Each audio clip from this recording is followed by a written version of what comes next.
Good morning बच्चों, कैसे हैं आप सब। चलिए बहुत अच्छे ना।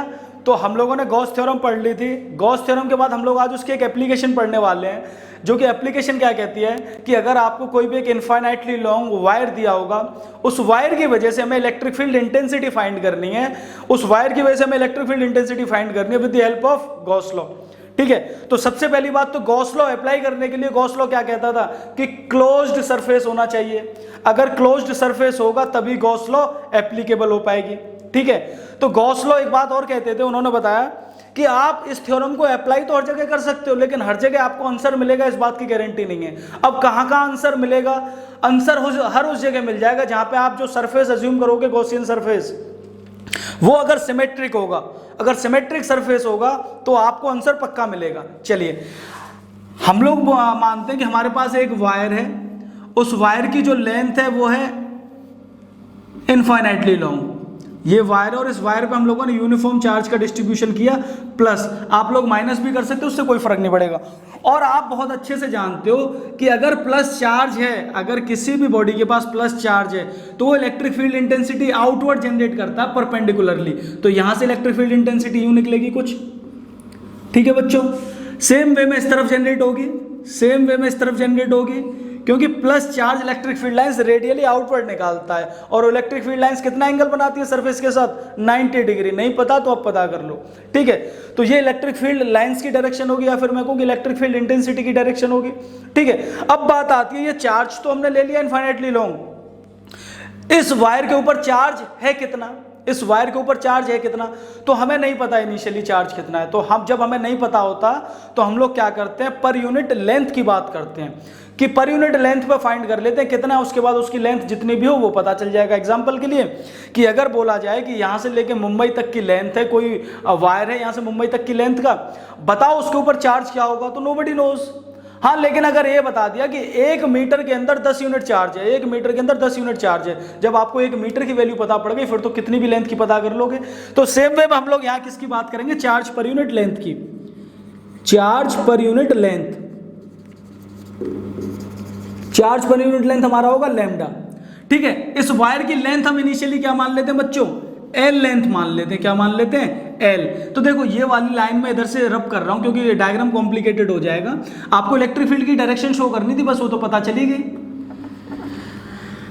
आपको तो बस इलेक्ट्रिक फील्ड की डायरेक्शन शो करनी थी मुझे, इंटेंसिटी की। ठीक है, इसकी लेंथ हम इनिशियली क्या मान लेते हैं बच्चों? एल। अब वो एल कुछ भी हो सकता है 10 मीटर हो सकता है 10 किलोमीटर हो, नोबडी नोज। क्लियर है बच्चों ये चीज? ठीक है, अब उसके बाद हमें क्या करना है यहाँ पे?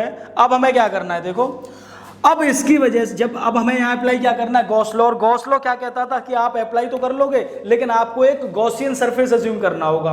और वो गॉसियन सरफेस कैसा होना चाहिए? सिमेट्रिक। सिमेट्रिक का मतलब समझो यहाँ पे कि जहां पे अगर उस चार्ज को मिडिल में अगर रख रहे हो तो उससे बराबर दूरी पे हर जगह इलेक्ट्रिक फील्ड इंटेंसिटी सेम होनी चाहिए। बात समझना, गॉस लॉ मैंने कैसे समझाया था कि अगर एक स्फीयर लिया है और यहाँ पे इसके मिडिल में एक चार्ज क्यू रखा है, तो इस क्यू चार्ज की वजह से इलेक्ट्रिक फील्ड इंटेंसिटी देखो यहाँ भी कुछ जनरेट हो रही हो, और जितनी यहाँ हो रही होगी उतनी यहाँ हो रही होगी। क्यों? क्योंकि यहाँ से यहाँ तक की दूरी कैसी है? सेम। यहां से यहां तक की दूरी कैसी निकल के आ रही थी? सेम। उसी तरीके से अगर कोई वायर है आपके पास और आप एक ऐसा सरफेस एज्यूम करो, क्लोज्ड सरफेस, कि जहां पे इलेक्ट्रिक फील्ड इंटेंसिटी सेम निकल के आए, तो आप जानते हो एक सिलेंडर ही निकल के आएगा। सिलेंडर क्यों निकल के आएगा? देखो यहां से सेम दूरी है, सेम दूरी, बराबर दूरी, और बराबर दूरी पर इलेक्ट्रिक फील्ड इंटेंसिटी कैसी होती है? सेम।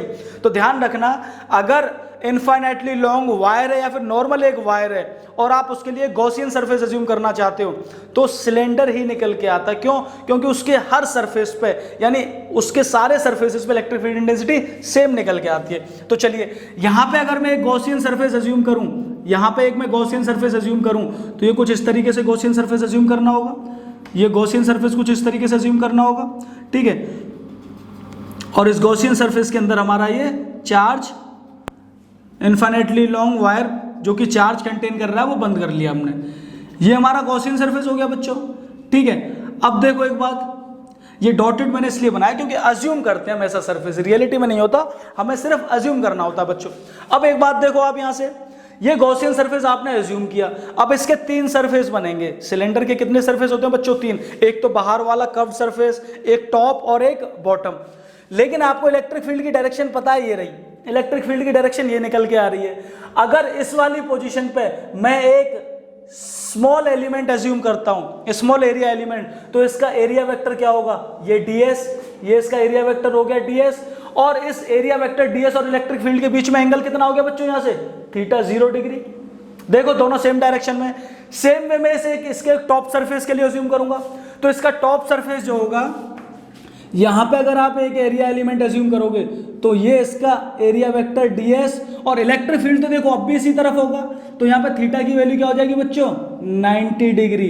सेम वे में इस सरफेस के लिए एक एरिया एलिमेंट लोगे, ये एरिया वेक्टर, और इलेक्ट्रिक फील्ड की डायरेक्शन तो ये रही, तो यहां पे भी थीटा की वैल्यू क्या होगी बच्चों, 90 डिग्री। यानी 3 सरफेस मिले मुझे, first surface, second surface and third surface, जिनमें कि टॉप सरफेस और बॉटम सरफेस कितना एंगल बना रहा है, 90 डिग्री। टॉप सरफेस और बॉटम सरफेस कितना एंगल बना रहा है बच्चों, 90 डिग्री, और कर्व सरफेस कितना एंगल बना रहा है, 0 डिग्री। अब हमें पता है फ्लक्स की वैल्यू हमारी क्या होती थी, फ्लक्स का फॉर्मूला होता था हमारा E dot D S, close integral, E dot D S होता था बच्चों, ठीक है।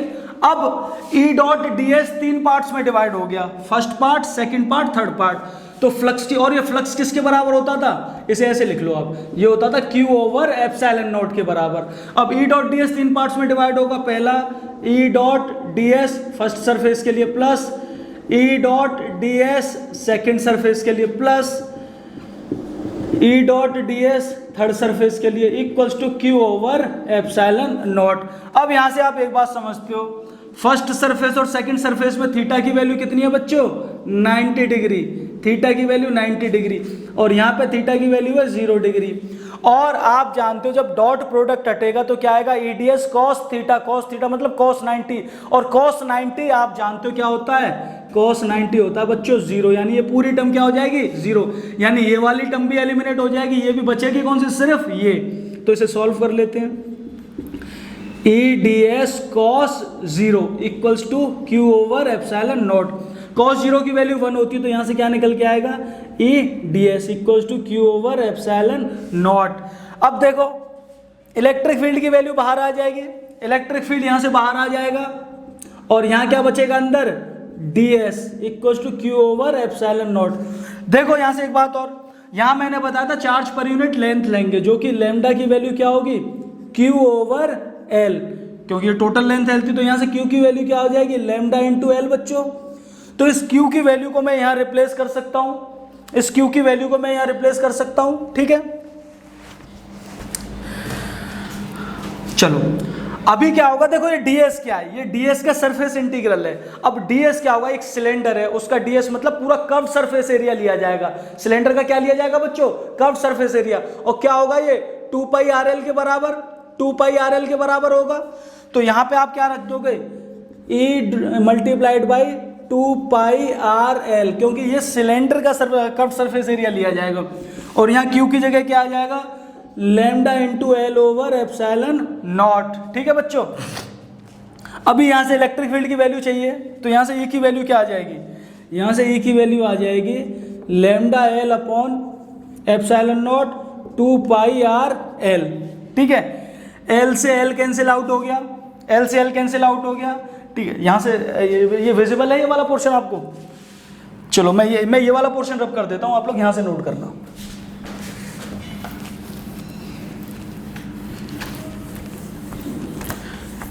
ठीक है, देखो यहां से E की वैल्यू क्या आई हमारे पास, lambda over epsilon naught 2 pi R। अब हम लोग क्या करेंगे, ऊपर नीचे 2 से मल्टीप्लाई कर देंगे, ऊपर नीचे क्या करेंगे बच्चों, 2 से मल्टीप्लाई।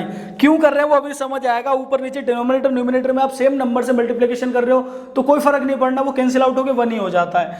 अब ये क्या हो जाएगा, ये बन जाएगा आपका 2 lambda over 2 into 2 4 pi epsilon not R, ये कुछ ऐसा बन जाएगा।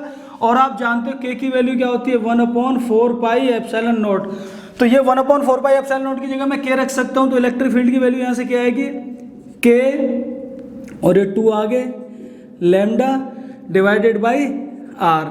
ये आई हमारी इलेक्ट्रिक फील्ड की वैल्यू, ये हमारी क्या निकल के आई बच्चों, इलेक्ट्रिक फील्ड की वैल्यू। यानी आप यहाँ से एक कंक्लूजन निकाल सकते हो कि इलेक्ट्रिक फील्ड जो है वो इन्वर्सली प्रोपोर्शनल होगा आर के।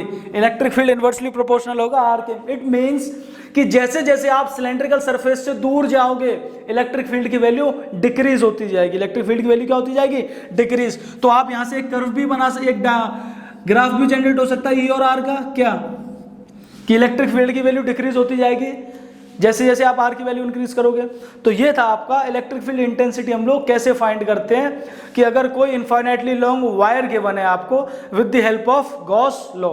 उम्मीद करता हूं आप लोगों को कोई कंफ्यूजन नहीं रही होगी। अब फिर भी अगर कोई कंफ्यूजन है टॉपिक में तो आप मुझे कमेंट बॉक्स में बताइए। मेरा व्हाट्सअप नंबर डिस्क्रिप्शन में है, आप मुझे व्हाट्सअप करिए।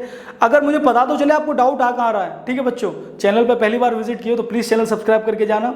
तब तक के लिए थैंक यू।